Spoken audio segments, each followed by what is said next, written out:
गादी सेवा का स्वरूप ही एक है। गादी का मतलब क्या है कि किशोरी जी, अब जैसे हमारे इंद्रद्युम्न स्वामी महाराज आज फिर से कृपा करके पधारे, सब ताली बजा के स्वागत करें।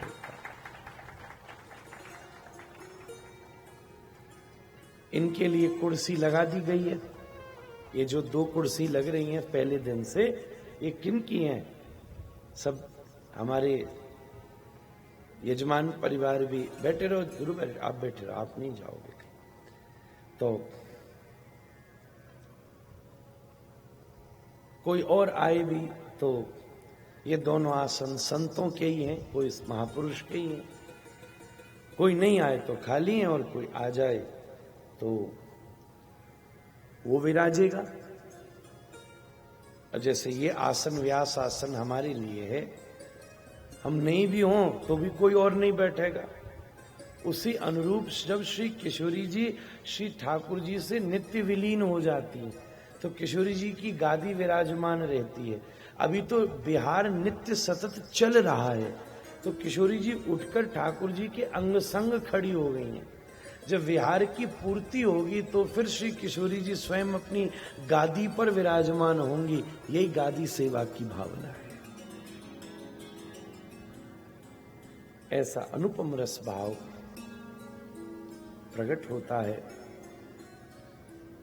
भागवत जी के क्रम में आज रास पंचाध्यायी का प्रसंग आना है। हमारे हृदय में ये बहुत सुख देता है। गुरुदेव महाराज कहते हैं रास लीला का एक और नाम है षड्मास की, क्योंकि वैसे भी ये 3 ऋतुओं में विशेष होती है। 3 ऋतुओं में ये अप्रगट रहती है और 3 ऋतुओं में ये प्रगट रहती है। षड्मास की कौन सी 3 ऋतुओं में प्रकट रहती है? जिन ऋतुओं में 6 महीना के लिए श्री राधा रमण सरकार शाम को बाहर आती है। कल श्री राधा रमण सरकार के 3 महीने के रास की पूर्ति होगी, तो परसों से श्री राधा रमण सरकार संध्या को अपने भीतर रास चबूतरा पर ही विराजमान हो जाएंगे। इस प्रकार फिर जब बसंत आएगा, इस प्रकार क्यों 6 महीना श्री राधा रमण सरकार बाहर विराजमान है संध्या के समय, और 6 महीना भीतर विराजमान है। तो जब भीतर विराजमान है तब अप्रगट रास रहता है, और जब बाहर विराजमान होते तो प्रगट रास होता है। तो षड्मास की नाम जिसका 6 महीने का है, तो कम से कम कोई ऐसी ठाकुर जी व्यवस्था बनाए कि श्री वृंदावन धाम में विराजमान होकर कम से कम 6 महीना तो रास पंचाध्याय की चर्चा हो। 6 महीना कब हम पर ठाकुर जी ऐसी कृपा करेंगे? श्री ठाकुर जी के श्री चरणों पर अवस्थित होकर 6 महीना पर्यंत श्री विश्वनाथ चक्रवर्ती चरणपाद, श्री रूप गोस्वामी, श्री सनातन गोस्वामी, इन सबों का आश्रय लेकर एक एक श्लोक का आत्मचिंतन हो। फिर भी सच कहूं तो हम पूरे हो जाएंगे, कथा पूरी नहीं हो पाएगी।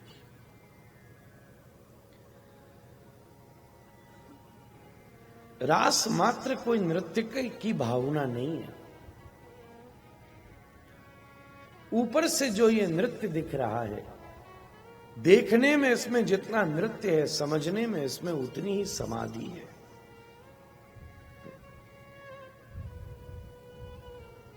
श्री कृष्ण गोपियों के साथ नृत्य कर रही है। कृष्ण भोग्य हैं और गोपियां भोगता हैं। कृष्ण भोगता है और गोपियां भोग्य हैं। यही भाव रास का स्वरूप है।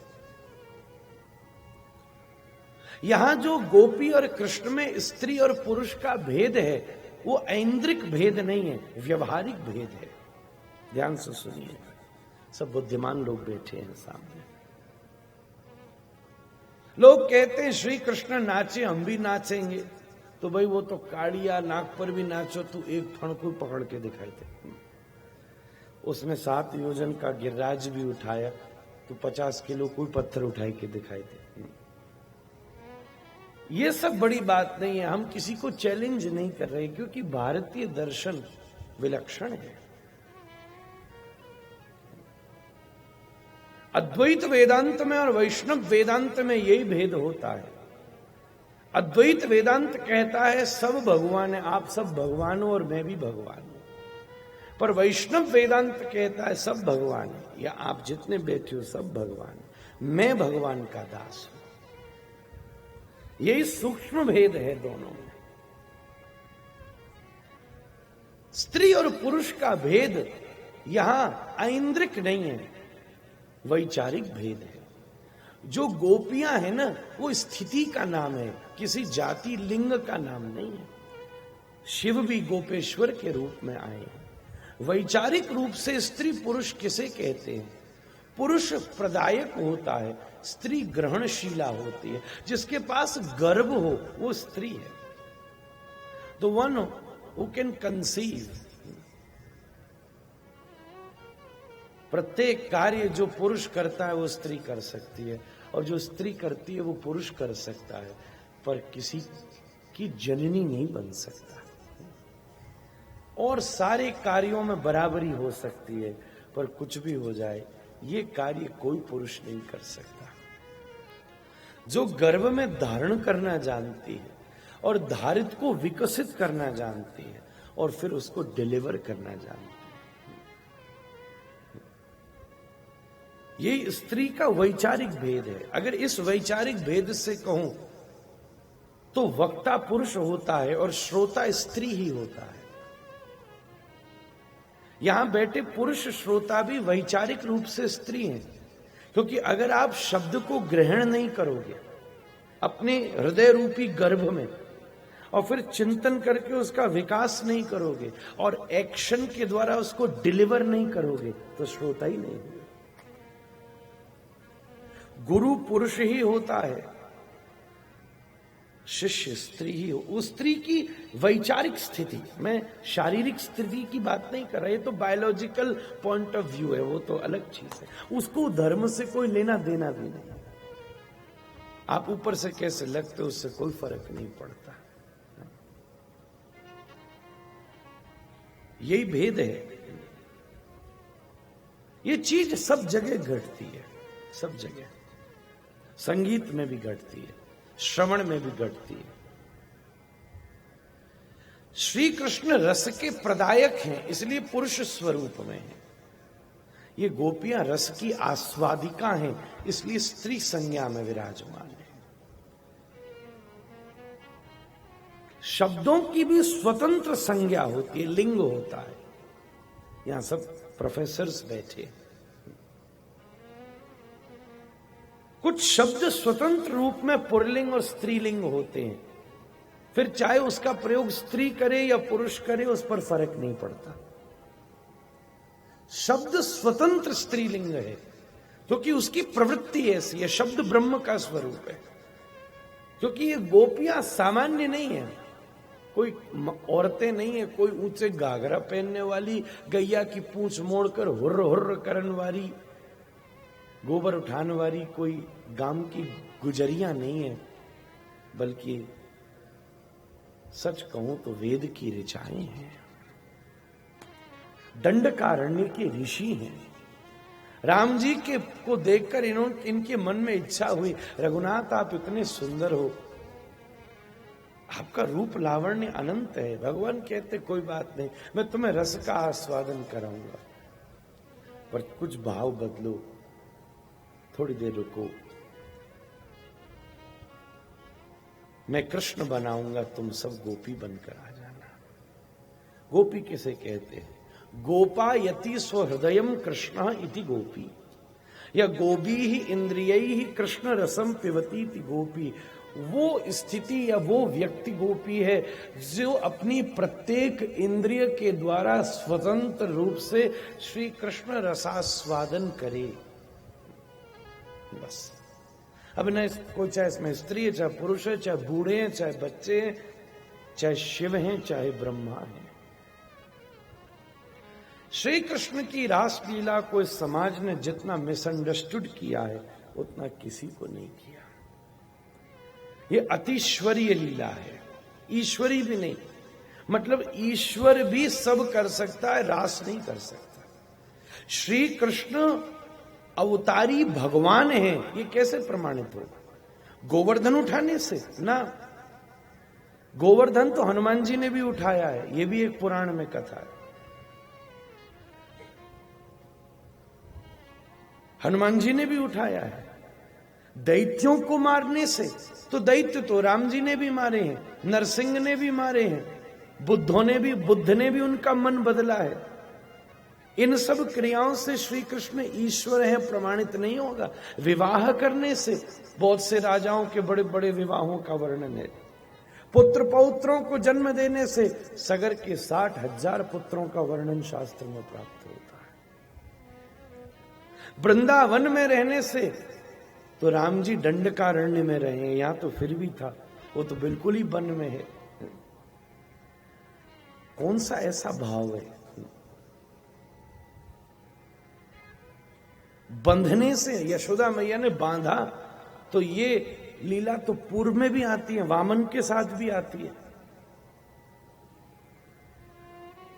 अर्थात श्री कृष्ण के द्वारा जितनी लीला हुई वो किसी भी अवतार में और किसी भी देवता के द्वारा हो सकती हैं, पर सारे देवता और सारे अवतार मिलकर भी रास नहीं कर सकते। वो नहीं कर सकते, बैठे हुए हैं।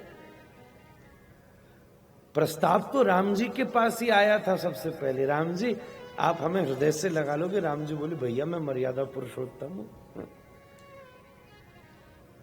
100 फण के कालिया नाग को शिव कंठ में लिए फिरते हैं, कौन सी बड़ी बात है। पर आज जब श्री कृष्ण रास करते हैं तो शिव भी गोपेश्वर बनकर आते हैं। तो प्रदायक और आस्वादक इसी का भेद है। बीज पुरुष होता है, पृथ्वी स्त्री होती है। वैचारिक भेद से किसान जब खेती करता है तो बीज क्या है? पुरुष है, और पृथ्वी क्या है? स्त्री है, जो उस बीज को अपने अंदर संजोती है और एक दिन वृक्ष बनाकर उसे प्रदान करती है। ये इंटेलेक्चुअल, ये साइकोलॉजिकल भेद बहुत विस्तृत है, बहुत विस्तृत है।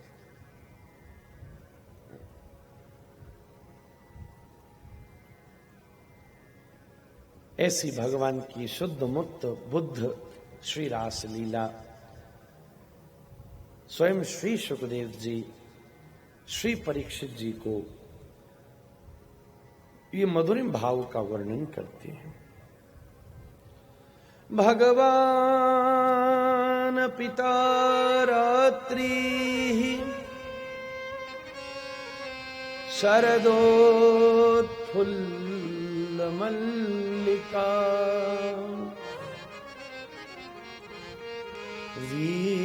वीक्षरन्तुम मनश्चक्रे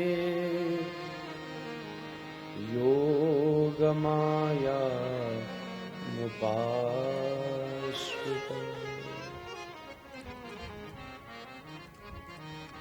पहले भगवान शब्द लगा के मानो सब जीव को संकेत कर दिया, भैयाओं जरा ये बात फिर से ख्याल में ले आना, जिसके विषय में आप सुन रहे हो वो कोई सामान्य स्त्री पुरुष के मिलन से जन्म लिया बालक नहीं है, जिसके जन्म में ही किसी काम की भूमिका न हो। जब तक व्यक्ति देह में रहेगा तब तक काम की भूमिका उसके जीवन में रहेगी, क्योंकि उस देह के निर्माण में ही काम की भूमिका थी। जब माता पिता के हृदय में भाव जागृत हुआ तब तुम्हारे देह का निर्माण हुआ। देह में रहने वाला व्यक्ति उससे निवृत्त ही नहीं हो सकता। पर हां, जो अपने देह को गुरु आश्रित कर ले, गोविंद आश्रित कर ले, तो जीव तो काम से मुक्त नहीं हो सकता, पर गोविंद उसे काम से मुक्त कर सकता है। गुरु उसे काम से विनिर्मुक्त कर सकता है। वो देह से ऊपर उठ जाता है। देह से ऊपर उठने का मतलब क्या है? देह की प्रधानता न होना। जैसे उस दिन हिज होलीनेस श्री इंद्रद्युम्न स्वामी महाराज ने कहा, जो शरीर में रहता है वो सफरिंग में रहता है, और जो शरीर से मुक्त होता है वो ऑस्टेरिटीज में रहता है। दोनों में बात तो एक ही सी है। भोजन न मिले और बहुत ज्यादा भोजन कर लो। कोई व्रत करता है तो उसमें भी तो भोजन नहीं करता, पर भोजन नहीं करना यहां सफरिंग नहीं है।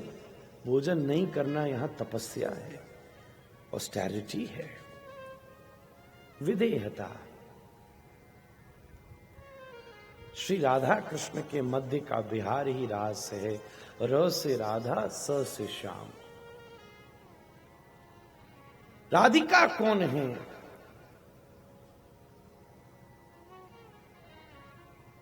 आत्मा वही तू राधा, आत्मा तू राधिका तस्य।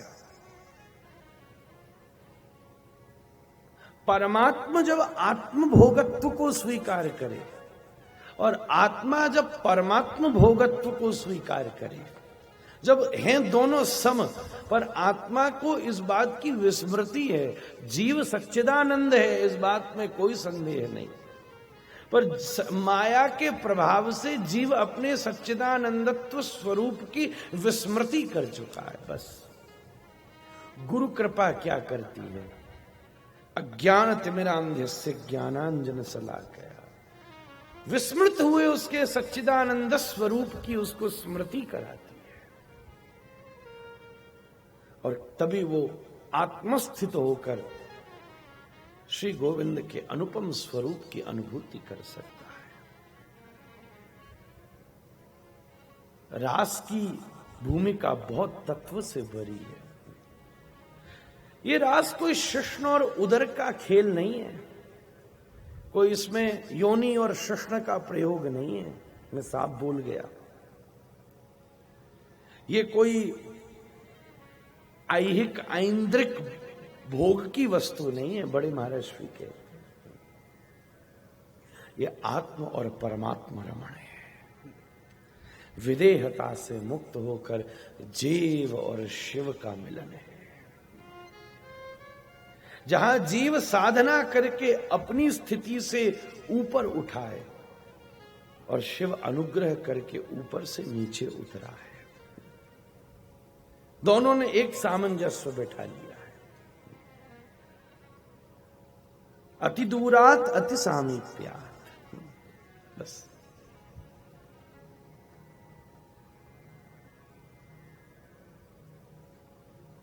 बहुत समय कम है। यही रस का रास स्वरूप है। महाराज श्री कृष्ण शारदीय पूर्णिमा पर, पूर्णिमा का मतलब है आज श्री ठाकुर जी का नृत्य करने का पूरा मन है। चंद्रमा का संबंध मन के साथ है। वेद कहता है चंद्रमा मनसो जातस चक्षो हो। पूरा चंद्रमा मतलब आज ठाकुर जी का पूरा मन है, आधो मन नहीं है, अधूरो मन नहीं है। और मिलना तो पूरे ही मन से चाहिए। जब तक आधा अधूरा मन हो ना तब तक रुकी जाओ तो बढ़िया, क्योंकि पूरा मन तुम्हें फिर रुकने नहीं देगा, और अधूरा मन मिलते हुए भी तुम्हें मिलने नहीं देगा। जब दरार दीवार में आती है तो दीवार गिर जाती है, पर जब दरार दिल में आती है तो दीवार खड़ी हो जाती है। पूरा मन है आज श्री गोविंद का। लीला कहां से शुरू हुई है? पहले दिन समस्त गोपियां कात्यायनी की उपासना करती हैं। वो भी कौन सी? साधन सिद्धा, नित्य सिद्धा नहीं। कात्यायनी महामाई महायोगिन्यधीश्वरी नंद गोपसुतं देवी पतिं मे कुरुते नमः।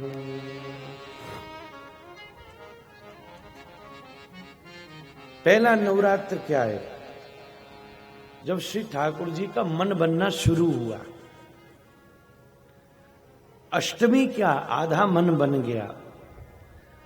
आज पूर्णिमा क्या? आज ठाकुर जी का पूरा मन बन गया। हम आज जरूर श्री गोपियों को बुलाएंगे। तारात्रि ही वो वाली रात है, यहां ता शब्द का प्रयोग है। इत नहीं, उत, ये वाली नहीं, वो वाली। सामान्य नहीं, विशेष। ये वाली जगह नहीं, वो वाली जगह। खास रातें आई हैं आज।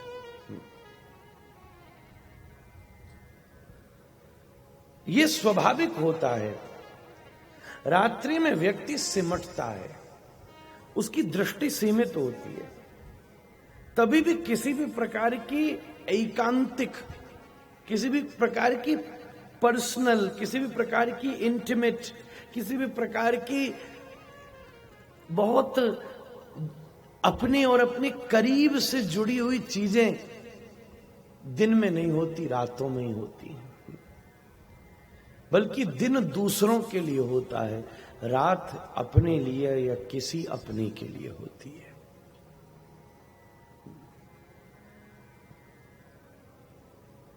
श्री ठाकुर जी ने ऐसी रात्रि का चयन किया।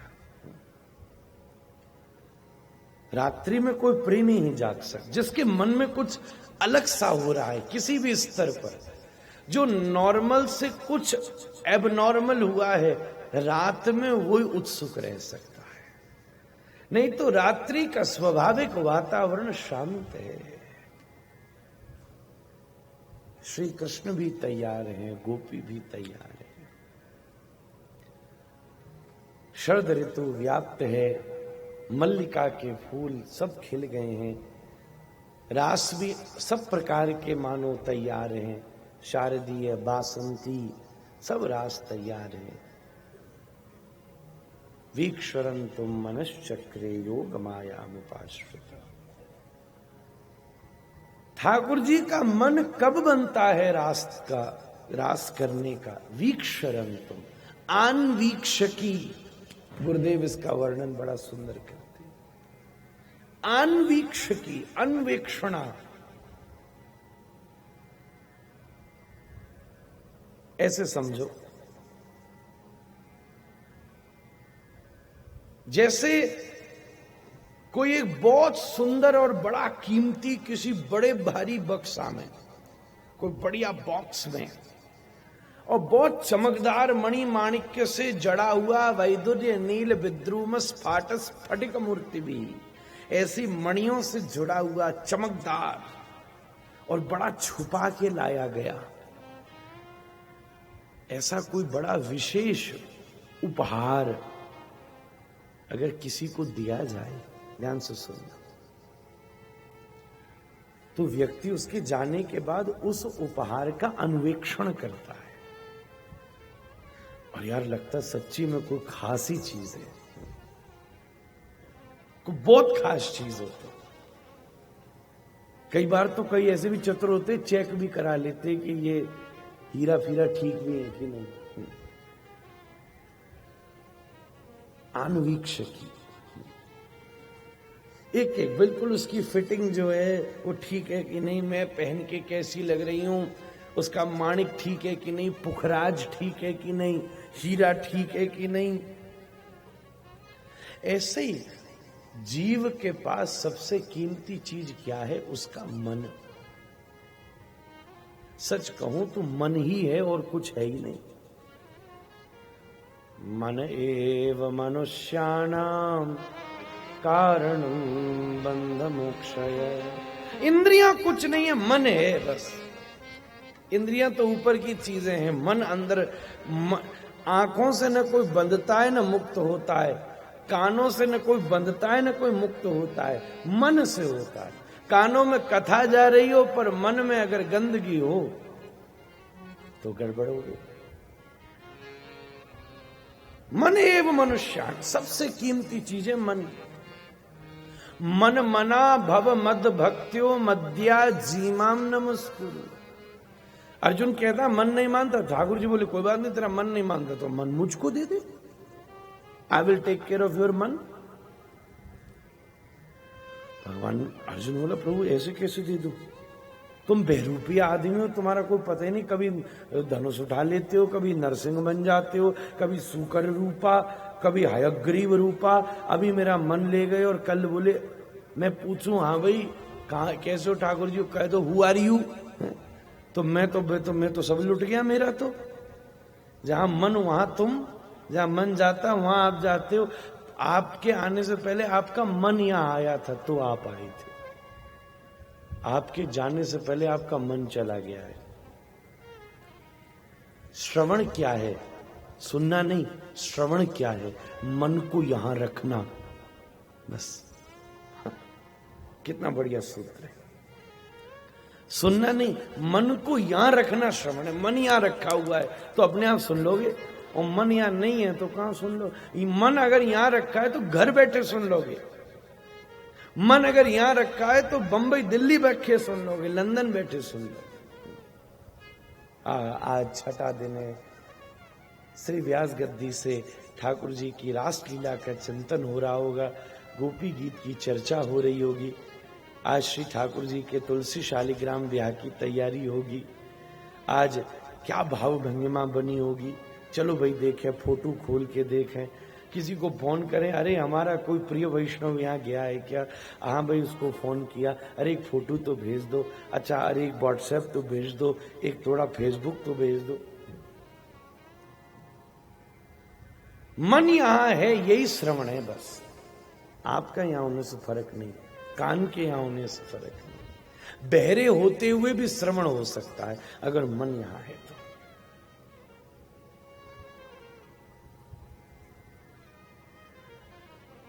मन ही है तो जब कभी कोई भक्त श्री ठाकुर जी, अच्छा अब इसमें भी दो चीजें हैं।